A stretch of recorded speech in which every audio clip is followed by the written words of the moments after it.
December 2001, Kandahar, Afghanistan. A Navy SEAL officer with more combat deployments than most soldiers have years of service watched a small group of Canadians work a target, and the only word he could find afterward was animals. Almost no one in Canada knows this unit exists, knows they were there, or knows what they did in those mountains that made America's most elite warriors go quiet.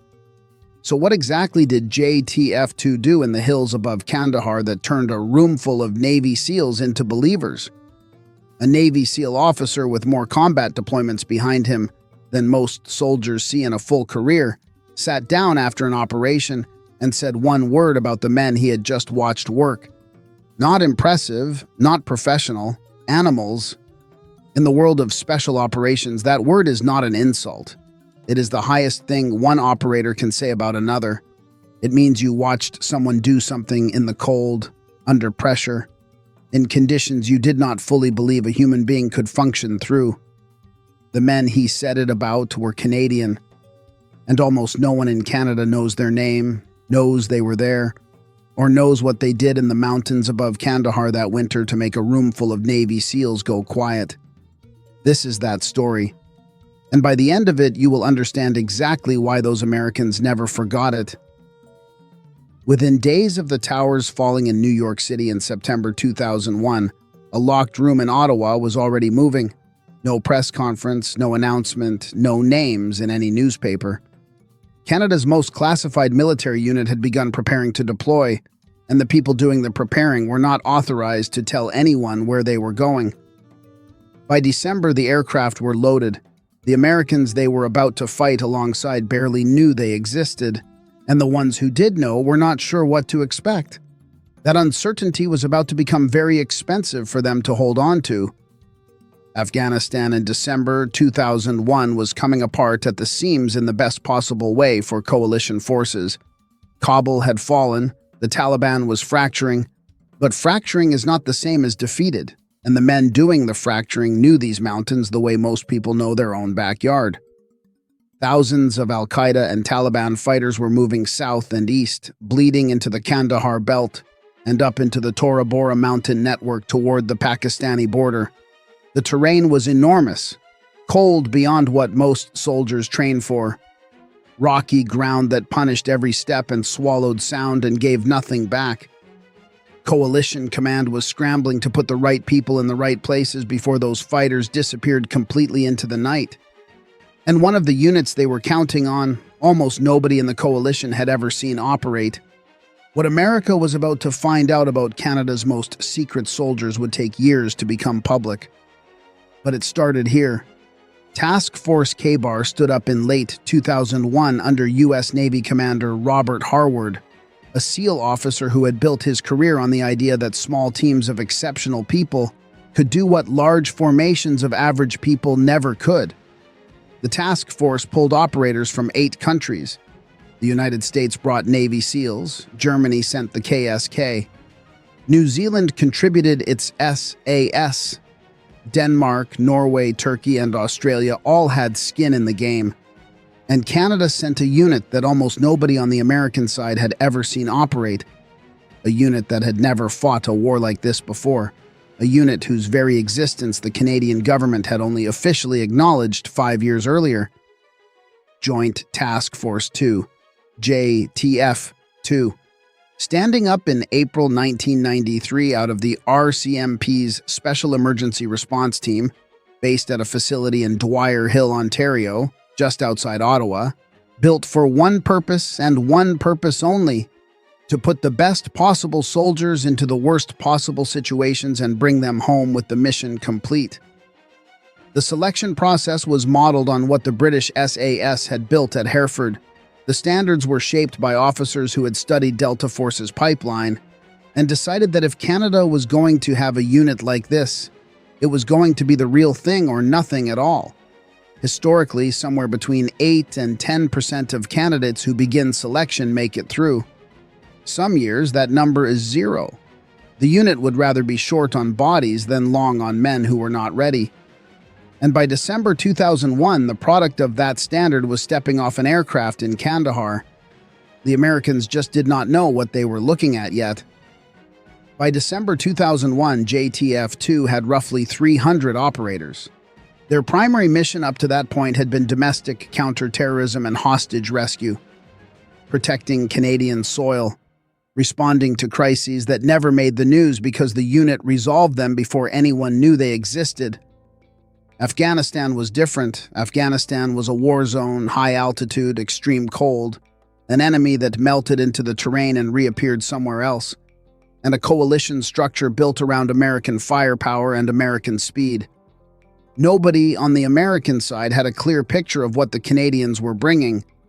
The honest assumption in US Special Operations circles was that Allied units were useful for liaison work, for logistic support, for low-risk tasks at the edge of the main effort. The British SAS got respect. The Australians got a nod. The Canadians were an open question. That open question was about to get answered. But not yet. First, the men asking it needed to understand just how hard the question was going to be to frame correctly. The challenge in Afghanistan in the winter of 2001 was not simply firepower. The CIA had firepower. The SEALs had firepower. What the mountains above Kandahar demanded was something different. Patience, the ability to sit completely still for 36 hours in -23°C, without a fire, without noise, without movement, gathering intelligence on a target below, while a goat herder walked 15 meters away and kept going because he saw nothing. Speed of action mattered when the time came. But the time only came correctly if someone had done the slow, invisible, brutal work first. That work had a name in the special operations world: close target reconnaissance.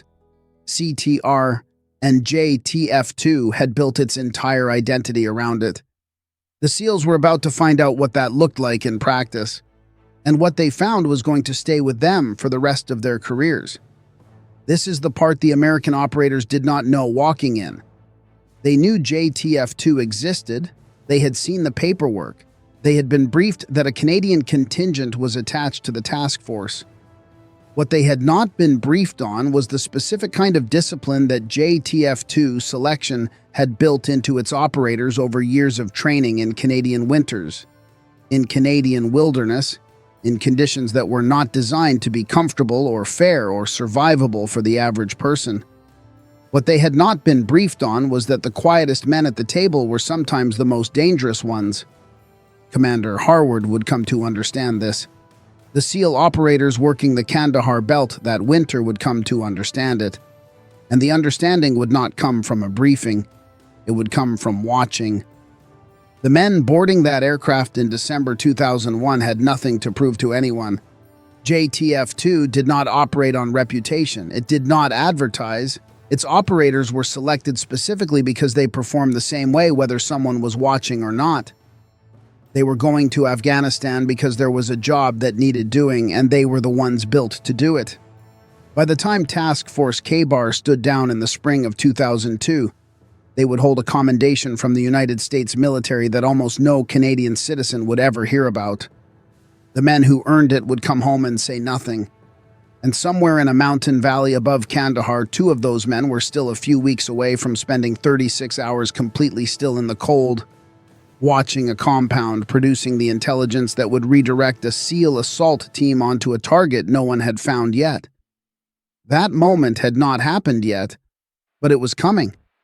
The building where JTF2 operators trained at Dwyer Hill did not look like much from the outside. That was intentional. Everything about JTF2 was intentional.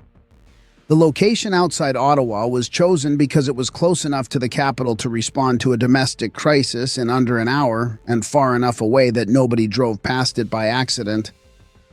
The facility inside the fence line was built around one idea: take the best candidates the Canadian Armed Forces could produce and then find out, through months of sustained pressure, which ones were actually ready. Not ready in the way that most soldiers are ready. Ready in the way that a man alone on a frozen hillside with bad information and no backup and a decision to make in the next 30 seconds is ready. That kind of readiness takes years to build. JTF2 had been building it since 1993, and what that product looked like in the field was something the Americans had not yet found a word for. They would. Selection began the same way every time. Candidates arrived from across the Canadian Armed Forces, infantry officers and combat engineers and signal specialists and medics, every trade and every branch represented, because JTF2 did not want a specific kind of soldier, it wanted a specific kind of person. The physical requirements were severe. The first weeks were designed to find the ceiling of what a candidate believed he could endure, and then push him past it repeatedly to see what happened on the other side. Sleep deprivation, load carries in cold weather over broken ground, navigation tasks at night with no margin for error. The physical filter was not the point. The physical filter was the door. What JTF2 was actually looking for was what happened inside a man's head when his body was finished, and the task was still in front of him, and there was nobody watching to see what choice he made. The men who passed that filter went into a training architecture that most NATO special operations units would have recognized in structure but not in emphasis. Marksmanship was not treated as a skill, it was treated as a language. JTF2 operators were expected to be fluent across multiple weapon systems, Canadian, American, British, Russian, because Afghanistan was going to have all of those weapons on the ground, and an operator who could only work one system was an operator carrying a liability. The standard was not hitting a target at a known distance on a flat range in good light. The standard was hitting the right target at an unknown distance in bad light, after running, after cold, after 36 hours without sleep, with one shot because a second shot would give away the position. That standard took months to reach and years to maintain. But marksmanship was not the skill that would make the SEALs stop and ask questions that came from something else entirely. The training that would matter most in those mountains was patience. Close target reconnaissance, CTR, was the discipline JTF2 had refined more carefully than almost anything else in its cycle. The concept was simple in the way that most hard things are simple to describe and brutal to execute. A small team, sometimes 2 men, sometimes 4, would move into a position close enough to a target to gather detailed intelligence and remain there, completely undetected, for as long as the mission required. Hours, sometimes days, no fire, minimal water, no unnecessary movement. Communication in hand signals and whispers so quiet they barely disturbed the air.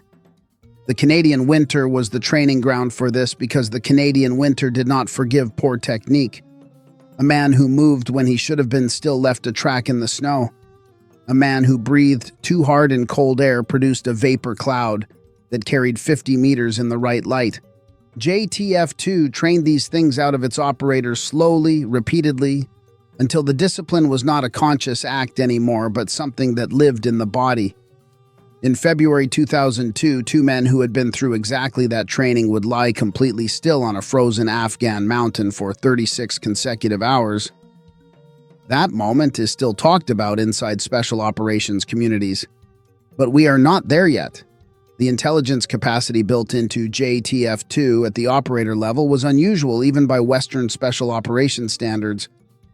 In most military structures, intelligence is produced by one group of people and consumed by another. Analysts build target packages. Operators execute against them. The gap between those two functions is where missions fail. JTF2 had spent years working to close that gap. Operators were trained to collect, assess, and report intelligence in the field at a level of precision that allowed a 2-man CTR product to feed directly into command-level targeting decisions.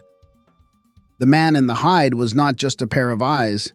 He was a trained observer producing verified information that commanders could act on without sending someone else to confirm it. That capacity was about to matter enormously in Kandahar, and the Americans who first received that intelligence would not immediately understand where it was coming from or how it had been built. Task Force K-Bar's initial assignments for JTF2 reflected the standard assumption. The Canadians were given reconnaissance tasks in the Kandahar region, solid work, important work, but not the tasks reserved for units a commander trusted most. This was not disrespect. It was the rational behavior of a commander who had not yet seen what his Canadian attachment could do under real pressure. Commander Harward ran a professional organization. He allocated his assets based on demonstrated capability. JTF2 had not yet demonstrated anything in this theater, and when it changed fast. Because what JTF2 started bringing back from those early missions was not what anyone had anticipated. The first friction point came early, and it came from culture. JTF2's operational security discipline was not a policy, it was a reflex.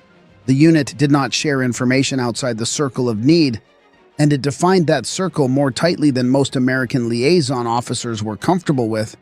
Internal planning happened in ways that felt opaque to the Americans coordinating alongside them. Some of that friction was read as arrogance. It was not arrogance. It was the same discipline that kept two operators invisible in a mountain hide when a goat herder came within 15 meters of their position. You do not build that discipline selectively. It is on or it is off. JTF2 kept it on. What changed the equation was the product. The intelligence JTF2 brought back from its early CTR missions in the Kandahar belt was precise in a way that stood out immediately. Not directionally accurate, not broadly useful, precise. Specific numbers of personnel, specific movement patterns, specific times, specific locations of equipment and entry points. The kind of intelligence a targeting officer could build a direct action plan around without additional verification, Commander Harward noticed. He had been in this business long enough to recognize the difference between a unit doing its job and a unit exceptionally good at its job. He started assigning JTF2 harder targets. JTF2 kept producing. The Americans, who had quietly assumed the Canadians would fill out the task force's secondary requirements, were beginning to revise that assumption. Not loudly, not with any formal acknowledgement, but in the way that real revision happens in special operations culture, through the quality of the work that came back and the growing frequency with which Harward's staff was requesting the unit from Dwyer Hill for tasks nobody had originally planned to give them. The hardest target on the list was still coming, and the word that SEAL officer would eventually use had not been spoken yet. But weeks later, in a mountain valley where the temperature dropped to -23 °C before midnight, two JTF2 operators would settle into a hide and begin the slow, invisible work that everything at Dwyer Hill had been built to produce. That moment was close now, and what followed it would stay locked away from the country that deserved to read about it for years. February 2002. The temperature in the mountain valleys above Kandahar dropped to -23 °C before midnight and kept dropping. The ground was loose shale under a thin layer of snow that crunched if you put your weight down wrong. The air at 9,000 feet was thin enough that every step cost more than it should have, and men who were in the best shape of their lives were feeling it in their lungs before they had gone 100 meters. This was the environment Task Force K-Bar was pushing through in the weeks after the fall of Kandahar City, hunting remnant Al-Qaeda and Taliban fighters moving through mountain corridors toward the Pakistani border. Coalition forces were good, the SEALs were exceptional, and JTF2 was about to show everyone in that task force something none of them had expected to see. What they showed them would not make the news. It would not appear in any Canadian newspaper, but inside Task Force K-Bar, it would change everything. Commander Harward had been watching the Canadians for 2 months by this point. What he had seen in their intelligence products had already changed how he allocated them. Now he was giving them targets that required the full range of what they had been trained for: reconnaissance under extreme conditions, close target work in terrain that punished any mistake, and direct action tasks that placed them at the front of the effort rather than its edge. The Americans who had originally put JTF2 in supporting roles were no longer doing that. The unit was being requested by name for the hardest assignments on the board. That shift did not happen because of a meeting or a decision made at a desk. It happened because of what two JTF2 operators did on a specific night when the cold was a physical force. The silence was total, and everything trained into them over years was the only thing standing between the mission and failure. They moved into position before last light, two men crossing ground that offered no cover and no comfort, wearing insulation and concealment that made them part of the hillside to any eye that swept across them quickly. The compound was below, perhaps 200 meters down a slope of loose rock and frozen earth. There were personnel inside. There was equipment visible from the approach route. There was a pattern of movement that needed to be documented before anyone could plan a strike against it. The two operators found their position, a shallow depression in the rock face with a clean sight line to the compound's main entrance and secondary access point, and they stopped moving. And then they stayed stopped. Not for an hour, not for 6 hours. For 36 hours they did not light a fire, did not stand up, did not speak above a breath, did not produce any signature visible or audible to anyone below or around them. The temperature was minus 23 Celsius and falling.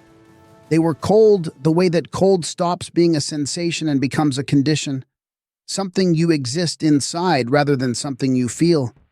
They stayed anyway, because that is what years of training in Canadian winters had built into them, not the ability to endure cold as a conscious act of willpower. The ability to treat it as background noise while the mind stayed sharp on the compound below. What happened around hour 12 is the detail that gets repeated every time this operation comes up in conversation. Sometime in the first 12 hours, a goat herder moved through the area below their position. Then he moved closer, then closer still, working his animals along a path that brought him within 15 meters of where the two operators lay completely still against the rock.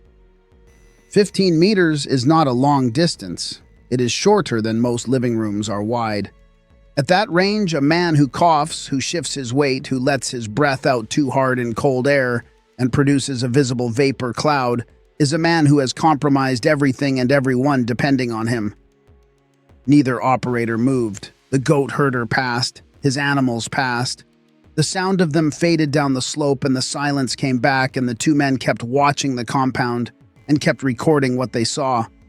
When they finally came out of that position 36 hours after they had gone in, the intelligence they were carrying redirected a SEAL assault team onto a high-value target that had not previously been confirmed. The operation that followed was successful, and the Americans debriefed on where the intelligence had come from had a specific reaction that was becoming a familiar pattern inside Task Force K-Bar. Before that winter, the Canadians were a supporting asset. After it, the picture at the command level looked completely different. Harward's staff was specifically requesting JTF2 for missions requiring patience and precision, not as a secondary capability but as a primary one. The intelligence the unit was producing was being fed directly into high-value target packages for the broader coalition effort, and the SEAL operators who had originally been assigning JTF2 to the edge of the effort were now the ones asking them for the primary breach on direct action tasks. That reversal did not come with a ceremony. In special operations culture, it came in the form of the assignments you were given and the genuine questions other operators started asking you about how you trained a specific technique. The debriefs from this period carry a texture that several accounts have preserved. American operators and JTF2 operators in the same room after a joint mission. The initial stiffness of unfamiliarity replaced by something that required no translation. The SEALs were asking genuine questions. How long do your men train for static hide positions? What is your cold weather threshold before you pull a team? How do you maintain decision-making ability at that temperature for that duration? The Canadians answered the way they did everything, directly and without performance. And the Americans listening were doing the math on what those answers meant about the years of preparation that had produced these men. Some of the other units in that task force were not having the same experience, and the contrast made the Canadians impossible to ignore. Several coalition units attached to Task Force K-Bar during this period struggled with the tempo and the ambiguity of the targeting environment. Terrain that was new to them, imperfect intelligence, small team decisions that had to be made without senior oversight available. These were not failures of courage. They were failures of specific preparation, of training that had not been built for exactly this kind of environment. JTF2's advantage was not better equipment or larger numbers. Their gear was comparable and their footprint was smaller than most USSOF contingents operating in the same area.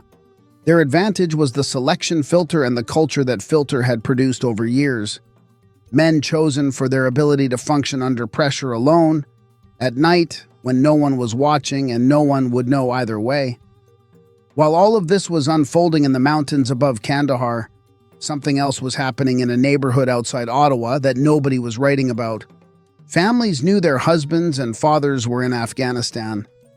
That was the full extent of what they knew. No details, no location more specific than a country, no information about what the mission was or how it was going. A wife in a quiet house in Ontario watching the news for any fragment that might tell her something, finding nothing, because the unit her husband belonged to did not exist in the news. The secrecy that made JTF2 effective in the field was the same secrecy that made its cost invisible at home. Both were true simultaneously, and there was no resolution that honored both things at once. Back inside the task force, the word had been used by this point. Animals. Said by a SEAL officer with the specific weight that word carries in that community.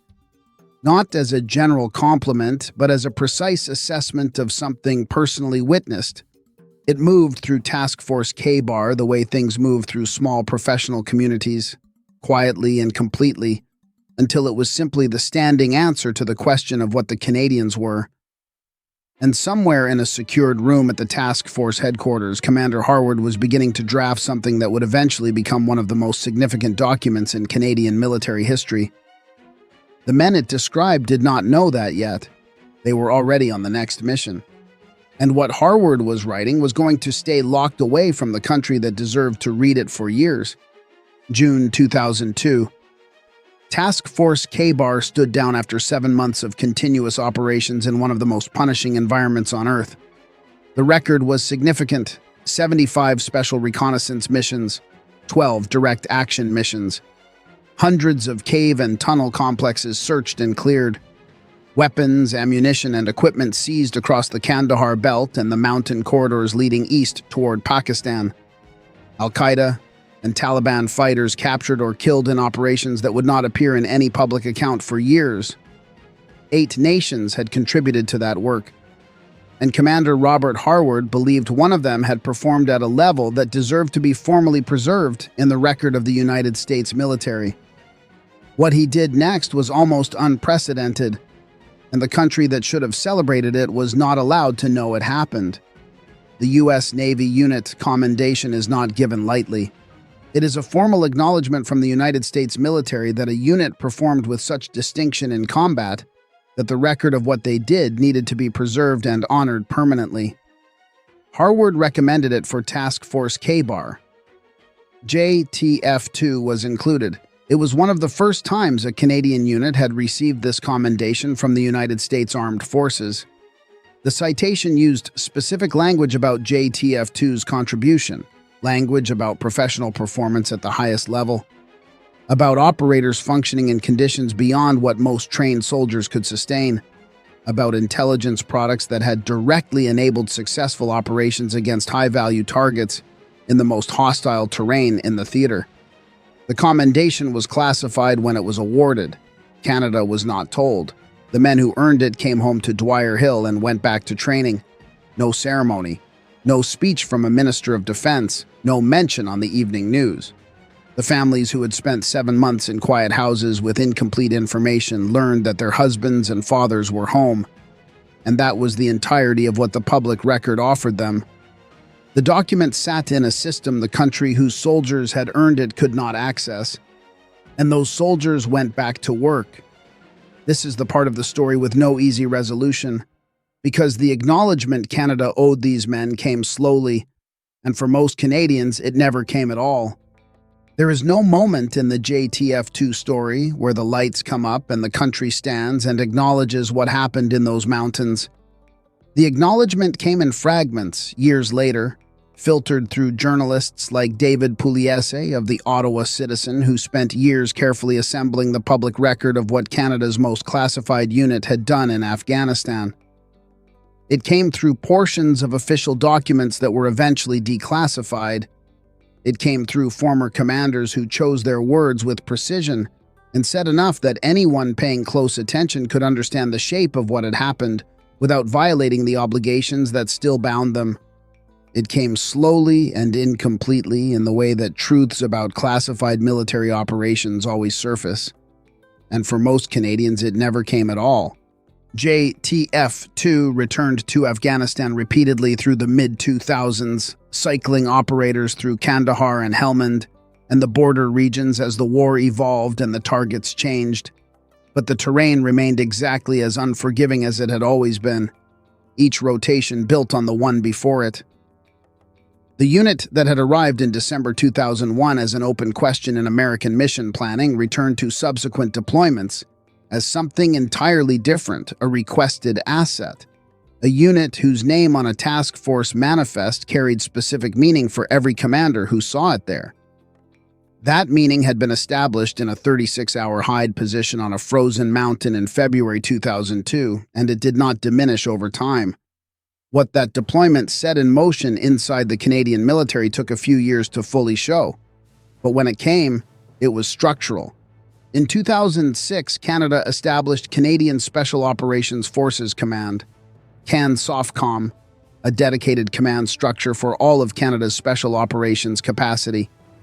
The Canadian Special Operations Regiment, CSOR, stood up as part of that structure, expanding Canada's SOF footprint beyond the tightly controlled world of JTF2. The debate that had existed for years inside the Canadian defense establishment about whether Special Operations Forces truly belonged in Canada's military identity was not resolved by argument. It was resolved by an operational record produced in extreme cold, in conditions that did not allow for doubt by men who did not need permission to be exceptional. The operators from the 2001 and 2002 deployment did not hold press conferences. They did not publish memoirs under their own names. The handful of public accounts touching this period are careful in the way that men who understand operational security are always careful, saying what can be said and leaving deliberate space around what cannot. Some of those men stayed in JTF2 for decades, becoming the senior figures who passed the culture forward to the operators who came after them. The discipline that produced the 36-hour hide and the intelligence that redirected a SEAL assault team did not live in a manual. It lived in the example of the men who had done it and came back and trained the next generation without making a performance of what they had carried home. But the cost of that culture is real, and it does not appear on any commendation or citation anywhere. Special operations at sustained tempo over multiple deployments accumulates in ways that do not show on the outside. Relationships strained by long absences and enforced secrecy. Sleep that never fully returns. The particular weight of experiences that cannot be described to anyone outside a very small circle, not because the men lack the words, but because sharing them would mean explaining a world most people have no frame for. Canada's SOF community carries that weight with the same discipline it carries everything else, without broad public recognition, without the institutional support infrastructure that larger military establishments have built around their operators over decades, and largely without complaint. That is not a small thing. It may be the most accurate measure of what the selection process was selecting for all along.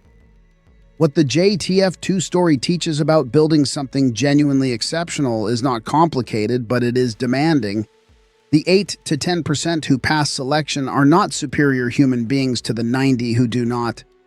They fit a specific template that was designed with care and held to with discipline over many years. The decision to maintain that standard when it would have been faster and cheaper and easier to lower it, that single institutional decision is what produced the moment in Kandahar. Standards are not obstacles standing in the way of capable people. They are the product. Every compromise made in the preparation appears eventually in the field. And the field in the winter of 2002 above Kandahar had no room for what compromises produce. Canada has spent decades building a national identity around peacekeeping, multilateralism, and a measured reluctance to project military force beyond its borders. JTF2 exists in honest tension with that identity. These were not peacekeepers. They were warriors in the most precise professional meaning of that word, men trained to close with an enemy under cover of darkness and resolve the situation before anyone outside a very small circle knew it had occurred. Both things can be true about Canada at the same time. The country that sends peacekeepers to difficult places and the country that quietly built one of the most capable special operations units on Earth are the same country. That complexity deserves to be held, not resolved too quickly in either direction. The final image is this: a working room somewhere inside the Kandahar airfield complex, winter 2002. 8 nations represented in the same space. A SEAL officer composing a formal recommendation that his country will classify and Canada will not be permitted to read. Outside, the temperature is dropping toward -23, and the mountains are dark, and somewhere on those frozen slopes, 2 men from a facility outside Ottawa are lying completely still against a rock face, watching a compound below them, patient and cold and producing the invisible work that the whole operation depends on. They do not need an audience. They were chosen specifically because they never did. They are exactly where they are supposed to be, and they are already gone before anyone thinks to look.